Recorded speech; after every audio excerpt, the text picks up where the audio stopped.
It's a cloudy morning over most of South Africa, with rain and cloud clearing from early on in the Western and Northern Cape. As a cold front continues in an easterly direction, it's going to be a cold and wet afternoon in the central interior and in the Eastern Cape as well. Scattered to widespread showers and thunder showers can occur during the course of today, but it's going to be another fine and hot one in the north, especially in the Lowveld and Limpopo. The South African Weather Service issued a watch for heavy falls of rain over southern KwaZulu-Natal and the eastern parts of the Eastern Cape today. Gale force southwesterly winds are likely along the coast between Cape St. Francis and Port St. John's. Wind speeds can be as high as 65 km per hour or more. There's also a watch for very cold conditions on the high ground of the Western, Northern and Eastern Cape. As far as rain is concerned, the low risk of rain at first over the high ground of the Western and Northern Cape.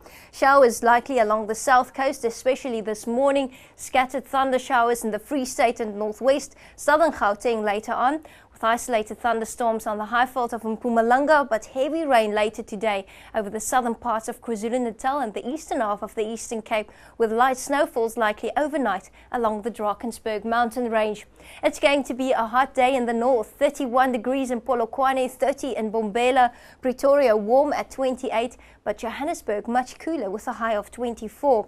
Mid-teens in the Free State as the cold front moves over, low daytime highs in the Northern Cape and Eastern Cape, 13 degrees in Graafrenet, De Aar with a high of 15, and Vredendal warming up to a maximum of 18. It's going to be a breezy afternoon along the Namaqualand coastline, wind speeds up to 40 km per hour, fresh winds further south towards Langebaan and Lambert's Bay. There's an open ocean swell up to 4 meters along the southwestern coastline. Showers are likely this morning, especially in the Overberg, with southwesterly winds initially up to 20 km per hour. It's going to be a very windy start to the day along the Eastern Cape coastline. Average winds are 50 km per hour in Port Elizabeth. There is a watch for gale force winds as well, and open ocean swell coming from the southwest at 3.5 meters. For the east coast today, warmer conditions in the morning along the KwaZulu-Natal coastline. Southwesterly winds become stronger towards the late afternoon. Very windy conditions along the Wild Coast, and there is an open ocean swell of 2.5 meters. News that moves. eNCA.com.